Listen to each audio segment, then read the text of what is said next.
भारत माता की, सरदार वल्लभ भाई पटेल की। मंच पर विराजमान गुजरात के सहज, सरल, धैर्यशील, कर्मठ और गुजरात को प्रधानमंत्री जी के मार्गदर्शन में नई ऊंचाइयां प्रदान करने वाले हमारे मुख्यमंत्री आदरणीय भूपेंद्र भाई पटेल जी,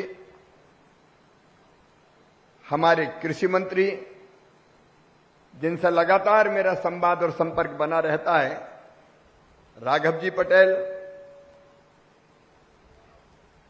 श्रम और रोजगार मंत्री श्री कुंवर जी भाई हलपति जी, हमारे लोकप्रिय सांसद प्रभु भाई बसावा जी, मुकेश भाई दलाल जी, विधायक बारडोली, ईश्वर भाई परमार जी, मांगरौल के विधायक गणपति भाई बसावा जी, महुआ के विधायक मोहन भाई ढोडिया जी, 84 के विधायक भाई संदीप देसाई जी, जिला पंचायत सूरत की प्रमुख बहन श्रीमती भावना बहन जी, अंजू शर्मा जी, आईसीआर के डीजी श्री मागीलाल जाट जी, कलेक्टर सूरत सहित सभी वैज्ञानिकगण, अधिकारीगण और केवल आज बारडोली में नहीं, 2170 टीमें वैज्ञानिकों की गांव-गांव में हैं अब, और पूरे देश में आज बारडोली से इस कार्यक्रम को सुन रहे 2170 जगह हैं। तो भारत भर में जुड़े हुए मेरे किसान भाइयों, बहनों, वैज्ञानिक साथियों और सभी कृषि विभाग के अधिकारी कर्मचारी साथियों, आप सबको प्रणाम, आप सबको नमस्कार। केम छो? जब तक मजामा ना सुन ले तब तक मजा ही नहीं आता। मजामा। और मेरा सौभाग्य है इस पवित्र धरती पर गुजरात की बारडोली, जो सरदार वल्लभ भाई पटेल जी की कर्म भूमि है, नहाने का सौभाग्य मिला। मैं उनके चरणों में बारंबार प्रणाम करता हूं। ये वो धरती है जहां सन 1928 को, आज के दिन ही 12 जून को, बारडोली सत्याग्रह के लिए बैठक सरदार वल्लभ भाई पटेल जी ने की थी और किसानों पर अंग्रेजों ने जो अत्याचार किया था, 22% टैक्स की वृद्धि की थी, उसके खिलाफ संघर्ष छेड़ा था। और यह खुशी की बात है कि बहनें आज बड़ी संख्या में आई है। उस बारडोली सत्याग्रह में भी बहनों की भूमिका बहुत महत्वपूर्ण थी। बढ़ चढ़ के आगे रह के बहनों ने भाग लिया था और उनके कारण अंग्रेजों को झुकना पड़ा था। और यहीं एक बहन ने सरदार की उपाधि, हमारे नेता, हमारे आदर्श, हमारे मार्गदर्शक, भारत को एक रखने वाले सरदार वल्लभ भाई पटेल जी को सरदार की उपाधि से नवाजा था। ये वो पवित्र धरती है, सचमुच में मेरा रोम रोम पुलकित है। उनके चरणों में फिर प्रणाम।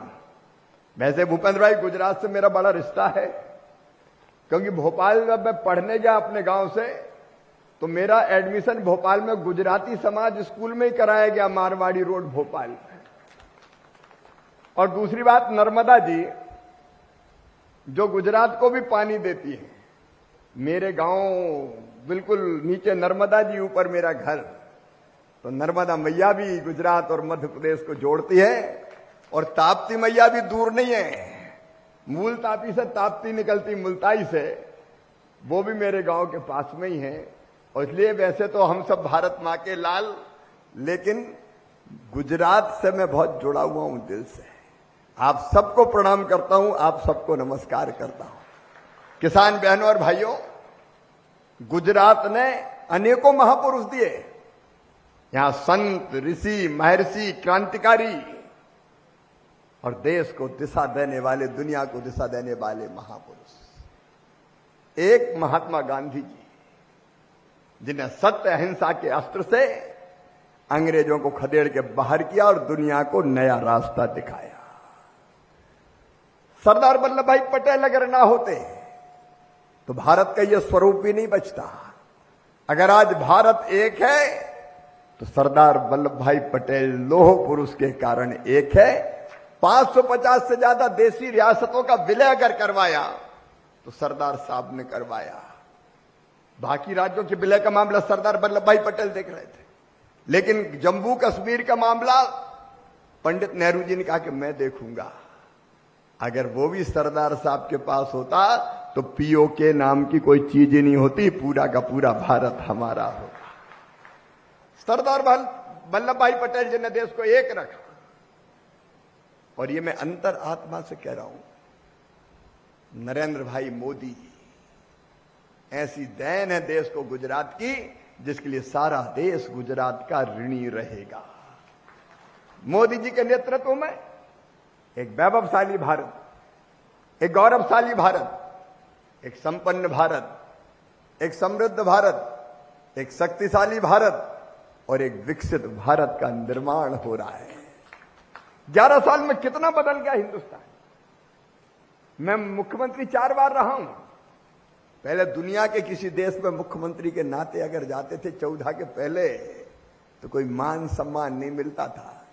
इंडिया से आया है और आज पूरे विश्व में भारत का डंका बज रहा है। भारत को कोई अनदेखा नहीं कर सकता।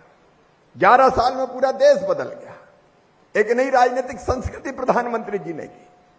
कोई भी क्षेत्र हो, इंफ्रास्ट्रक्चर का हो, खेती का हो, शिक्षा का हो, स्वास्थ्य का हो, विज्ञान का हो, कृषि का हो, माताओं बहनों का सशक्तिकरण हो, नौजवानों को नए अवसर हो, किसान की खेती को फायदे का धंधा बनाना हो या गरीबों का कल्याण हो, अद्भुत काम किया है नरेंद्र मोदी जी ने। सचमुच में हम सौभाग्यशाली है कि मोदी जी जैसे प्रधानमंत्री भारत को मिले हैं और भारत निरंतर बढ़ रहा है। मैं आज उस विस्तार में नहीं जाऊंगा क्योंकि आज का विषय अभी केवल कृषि है। प्रधानमंत्री जी की प्रेरणा से जब मैं कृषि मंत्री बना तो हमने पूसा में एक कार्यक्रम किया आईसीआर के अनुसंधान में। नए बीज बनाए थे कई, तो मैंने प्रधानमंत्री जी से कहा कि इन बीजों को आप लोकार्पित कीजिए। प्रधानमंत्री जी ने उस समय मुझसे कहा कि देखो भाई, इतने वैज्ञानिक अपने पास है, वैज्ञानिकों की इतनी बड़ी टीम, ये वैज्ञानिक लैब में रिसर्च करते हैं और किसान खेत में खेती करता है। ये लैब टू लैंड जुड़ते ही नहीं है। अगर वैज्ञानिक निकल के खेतों में, गांव में किसानों के बीच पहुंच जाए तो खेती में और चमत्कार हो सकता है। इसको हमने मंत्र माना और इसलिए हमने बनाया विकसित कृषि संकल्प अभियान। प्रधानमंत्री जी का संकल्प है विकसित भारत, और विकसित भारत बिना खेती के नहीं बन सकता। हमने कहा विकसित भारत के लिए विकसित खेती और समृद्ध किसान, इसके लिए अभियान चलाएंगे, कोई कसर नहीं छोड़ेंगे। क्योंकि कृषि आज भी भारतीय अर्थव्यवस्था की रीढ़ है। 18% से ज्यादा जीडीपी में कृषि का योगदान और 50% को आज भी रोजगार देती है। खेती के बिना इस देश का काम नहीं चल सकता। और कृषि मंत्री के नाते किसान भाइयों, मैं प्रधानमंत्री जी को धन्यवाद देता हूं कि कृषि और ग्रामीण विकास का काम मुझे दिया। और कृषि मंत्री के नाते मैं हमेशा कहता हूं मैं कहीं अतिथि नहीं हूं। अतिथि तो मेहमान होता है, मैं मेहमान थोड़ी हूं, मैं भी आपके परिवार का सदस्य हूं। और किसानों की सेवा मेरे लिए भगवान की पूजा है।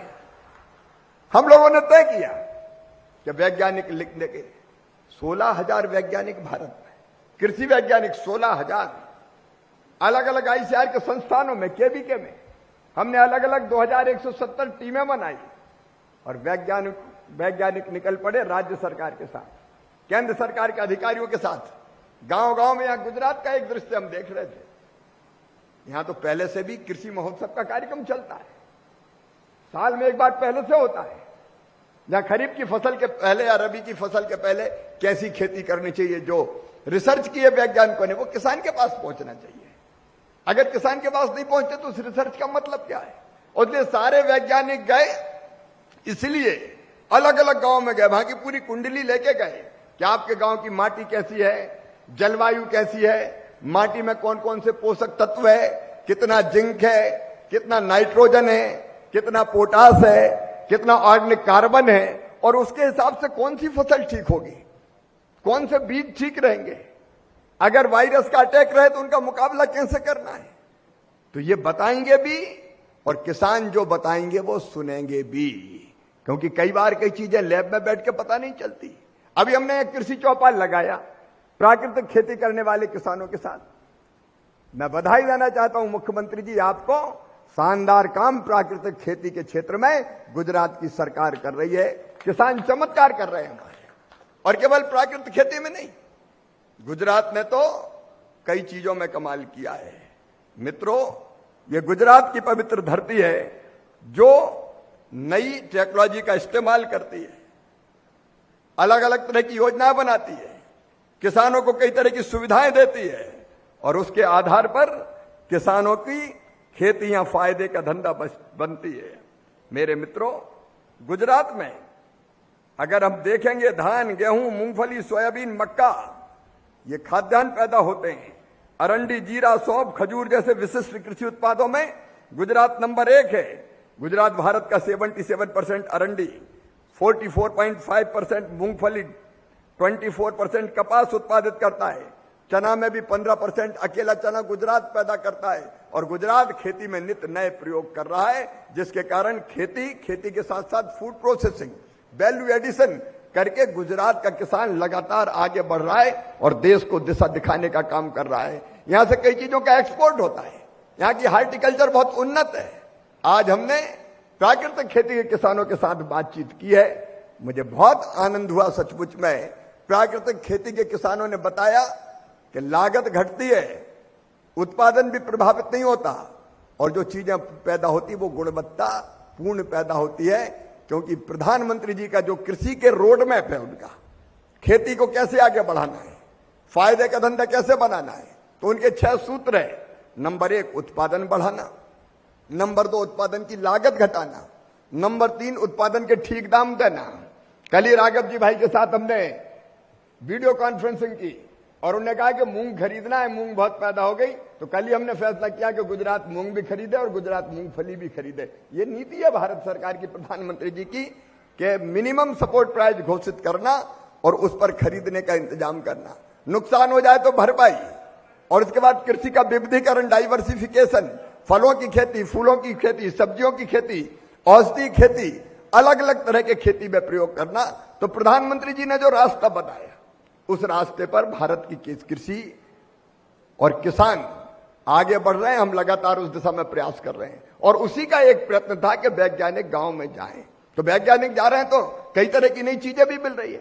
अब देखो, रिसर्च कई बार वैज्ञानिक लैब में करें और उस रिसर्च का फायदा जमीन पे किसानों को हो ही नहीं, तो मतलब क्या है। कई बार किसान जो समस्याएं बता रहे हैं, उन समस्याओं को सुन के अब हमारे वैज्ञानिक वैसी रिसर्च करेंगे जिसकी डिमांड है, जिसकी मांग है। रिसर्च उन क्षेत्रों में होगी, और इसलिए पूरे देश में जो वैज्ञानिकों की टीम बैठी है और किसान भाई बैठे हैं, उनको मैं ये कहना चाहता हूं, ये विकसित कृषि संकल्प अभियान आज खत्म नहीं होगा। औपचारिक रूप से अभियान खत्म होगा, लेकिन नया अभियान चालू होगा। कृषि वैज्ञानिक, किसान, राज्य और केंद्र सरकार मिलकर काम करेगी। एक राष्ट्र, एक कृषि और एक टीम की भावना से ये वैज्ञानिक और कृषि विभाग किसानों के साथ लगातार खड़ा रहेगा, संवाद करेगा, संपर्क करेगा, और खेती के दिशा को और बदलने की कोशिश करेगा, ताकि हम देश के अन्न के भंडार भी भर सकें। और प्रधानमंत्री जी जो कहते हैं कि दुनिया का फूड बास्केट अगर कल कोई बनेगा तो भारत बनेगा। हम अपनी जनसंख्या का, अपनी जनता का भी पेट भरेंगे, और दुनिया का पेट भरने का काम भी भारत करेगा। आज भी कई देशों को हम निर्यात कर रहे हैं। किसान भाइयों, मैं अंत में केवल इतना ही कहना चाहता हूं, हम खेती करते हैं, लेकिन खेती में उन्नत तकनीक का इस्तेमाल ये बहुत जरूरी है। मैकेनाइजेशन ये बहुत जरूरी है। पर ड्रॉप मोर ड्रॉप पानी बचाना और पानी का बेहतर उपयोग ये बहुत जरूरी है। नए बीजों के प्रयोग, मैं प्राकृतिक खेती के किसानों को भी बधाई देता हूं। इस साल हमने तय किया है कि कम से कम हम 7.5 लाख हेक्टेयर में प्राकृतिक खेती करेंगे। राज्यों के साथ मिलकर 18 लाख किसान तैयार हुए प्राकृतिक खेती करने, गुजरात के अलावा भी पूरे भारत में। तो प्राकृतिक खेती जैसे प्रयोग भी करेंगे, और वैल्यू एडिशन करके ठीक दाम मिले, इसका प्रयास करेंगे। भारत की कृषि उन्नत हो और किसान के चेहरे पर मुस्कुराहट आए। अगर किसान समृद्ध हो गया तो सचमुच अपनी तो जिंदगी सफल हो गई, क्योंकि कृषि विभाग है ही इसलिए। और इसलिए इस बड़े कार्यक्रम का हमने आयोजन किया था। ये वैज्ञानिकों का, किसानों का संपर्क संवाद लगातार एक टीम के रूप में बना रहेगा। मैं गुजरात की सरकार को फिर एक बार बधाई देता हूं कि गुजरात सब दिशाओं में अभूतपूर्व प्रगति और विकास कर रहा है। और यहां तो प्रधानमंत्री जी का मार्गदर्शन सदैव मिलता है। अमित भाई की रणनीति का लाभ भी हमेशा आपको मिलता है। आज गुजरात से इस विकसित कृषि संकल्प अभियान का समापन करते हुए मुझे प्रसन्नता है, क्योंकि गुजरात देश के किसानों को भी दिशा देगा।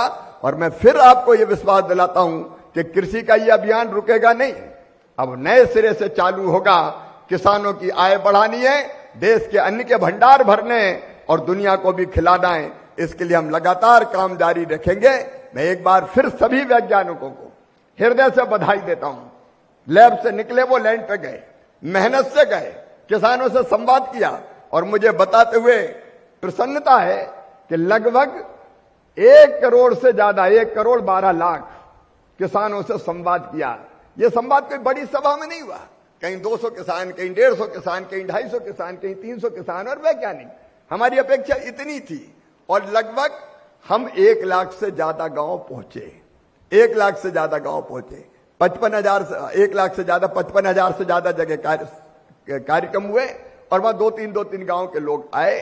तो हमने कृषि की दिशा बदलने की एक कोशिश की है। लगातार ये प्रयत्न जारी रहेगा। मैं सभी वैज्ञानिकों को फिर हृदय से बधाई देता हूं और प्रगतिशील किसानों ने भी चमत्कार किया है। ऐसे ऐसे उदाहरण मिले कि मैं खुद आश्चर्यचकित हूं, क्योंकि केवल बड़े कार्यक्रम नहीं किए हमने। मैं तो छोटे छोटे चौपाल सभा में गया, जहां 200, 300, 250, 100 ऐसे किसान होते थे और उनसे डिस्कस करते थे। और जब वो अपने प्रयोग बताते थे तो मैं पत्रकार मित्रों को बताना चाहता हूं, केवल दुगना नहीं, कई किसान ऐसे मिले जिन्होंने 10-10 गुना भी अपनी आमदनी बढ़ा के बताई है, अलग अलग नवाचार करके। ऐसे किसान वास्तव में असली वैज्ञानिक हैं। इनसे भी मार्गदर्शन हमको मिलेगा और एक टीम के रूप में लगातार अपने किसानों के लिए और अपनी खेती के लिए हम बेहतर काम करते रहेंगे। मैं यहां बैठे हुए किसान भाइयों का एक बार फिर से स्वागत करता हूं, सरदार वल्लभ भाई पटेल के चरणों में प्रणाम करता हूं और देश को यह विश्वास दिलाता हूं कि प्रधानमंत्री श्रीमान नरेंद्र भाई मोदी के नेतृत्व में खेती और किसान को आगे बढ़ाने के लिए हमारा अभियान निरंतर जारी रहेगा। बहुत बहुत धन्यवाद, प्रणाम, नमस्कार। मेरे साथ एक बार बोलिए, भारत माता की, भारत माता की, सरदार वल्लभ भाई पटेल की और गुजरात और देश के किसानों की जय जय श्री राम।